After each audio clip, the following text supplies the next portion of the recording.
Live from Fargo and serving you on TV, online, and on the go. This is Valley News Live at noon.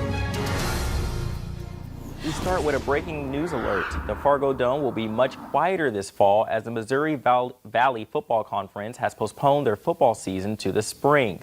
The report from Ross Uglum at Bison Report says that the conference will be making that decision.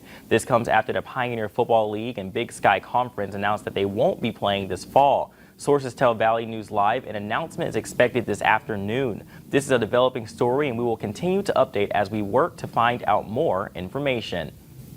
It is a first alert weather day with thunderstorms set to impact our weekend here in the Valley, some of which can be severe. Now, what will that mean for those like myself that had plans tonight? We will get a first look at weather with meteorologist Lisa Green.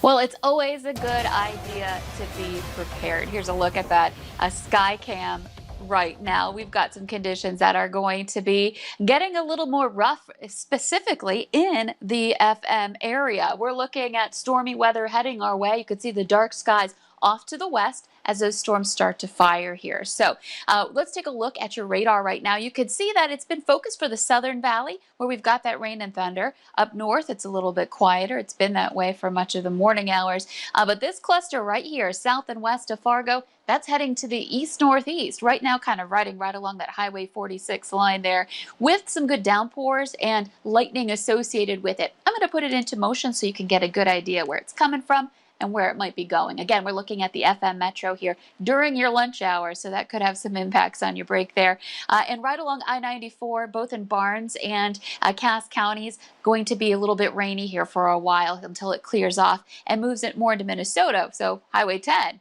and places like Highway 75 dealing with those showers and thunder showers. We've been seeing improvement in visibility as far as that is concerned, but still some areas where it's a little murky. Cavaliers at 1.5 mile visibility.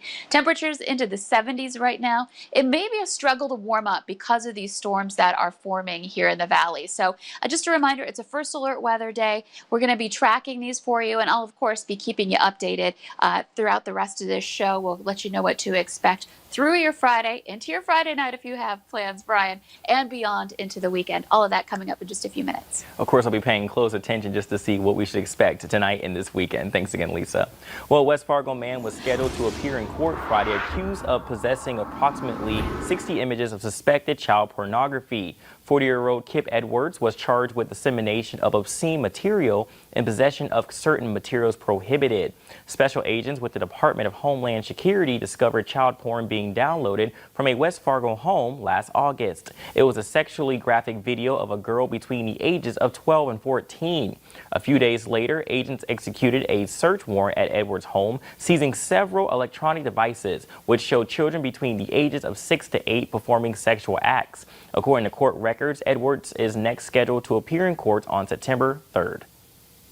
Just into our newsroom, updated numbers on COVID-19 within our region. In Minnesota, their Department of Health is reporting another 556 confirmed cases of COVID-19, along with 4 new deaths linked to the illnesses. In total, 1,640 have been attributed to the disease, while 51,940 are listed as recovered.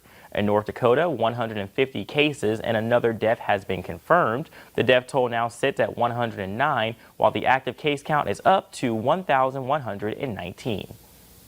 2 Sioux Falls men are facing murder charges in connection to the death of a man whose body was found in a ditch near Sioux Falls on Monday. Authorities say a landowner checking cattle found the body of 30-year-old Cody Smith with gunshot wounds in a ditch on Monday. The body was found about 5 miles west of Sioux Falls. After authorities conducted interviews and checked surveillance video, 27-year-old Luis Rodriguez, and 38-year-old Adam Sorbel were arrested Wednesday. Both men are charged with 2 counts of first-degree murder and 1 count of first-degree kidnapping. The investigation is still ongoing and additional arrests might be made. More than 100 Minnesota National Guardsmen will soon be leaving the states and heading for Guantanamo Bay. Approximately 150 soldiers from the 34th Military Police Company will deploy to Guantanamo Bay to provide base security. The soldiers will first go to Fort Bliss, Texas for training before being deployed. Due to COVID-19 restrictions, members of the public are asked to view the ceremony online. And as students are set to return back to school in less than a month, the coronavirus pandemic leaves families having to make a choice, returning back to school in a hybrid setting or learning the material in the comfort of their own homes. This return to learn plan has divided the student population into two hybrid learning models. One is the Distance Learning Support Center and the other is a virtual program. This will provide 2 days of on-site learning and 3 days of off-site learning. When the district is in a green color coded risk level, this will provide 50% capacity. Students with the last names that begin with the letter A through K will attend on-site Mondays and Tuesdays. Students with the last names that begin with the letters L through Z will attend schools on-site on Thursdays and Fridays. The virtual program is provided through the North Dakota Department of Public Instruction. They state that all school districts must provide a virtual learning option for those that are unable to or just they don't want their children returning back to on-site learning in the fall. Parents have until this Sunday at 11:59 p.m. to sign up. Full details for signups can be found on our VNL News app. Now, job creation slowed to nearly 1.8 million in July. The unemployment rate was 10.2%. As Mark Streisman reports, many Americans are close to desperation. It's been very difficult. I think the most difficult part is still to come. For almost 2 decades, Rashonda Williams tended bar in a downtown Chicago hotel. But when it closed, she lost her job. Williams says now that her supplemental unemployment benefits are gone, she and her son, also out of work, risk losing a lot more. Without that, what we will get in unemployment, I can't pay rent on.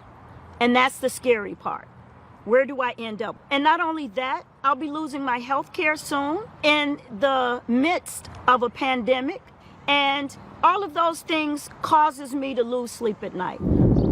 Chicago is among the nation's major cities with elevated jobless levels. While the unemployment rate nationally stands at about 11%, it's almost double that in New York and Los Angeles, and greater than 16% in Chicago. My life was going good. It was really going great. I don't want to be homeless. Gwen Jeter works in Atlanta, where the jobless rate is more than double what it was a year ago. In March, she was furloughed from her supervisor's job at a bakery kitchen. Then in May, without explanation, all her unemployment benefits abruptly stopped. She and her 2 sons have now gone 10 weeks with zero income. How much money do you have now? $3.53 in my bank. Right now, I have no kind of a lifestyle. I'm here. That's how I feel. I just feel like I'm just here. And I'm lost, and I'm scared. What's the scariest part? Being homeless, because I've been there before, you know. I don't want to do that again. We reached out to Georgia unemployment officials. They've promised to fast-track a review of Jeter's case. She could hear back as soon as today. It's pretty tough to make a go of it on $3.53. Mark Strassman, CBS News, Atlanta. Weekly jobless claims are at the lowest of the pandemic era, but the numbers are still much higher than they were before COVID-19.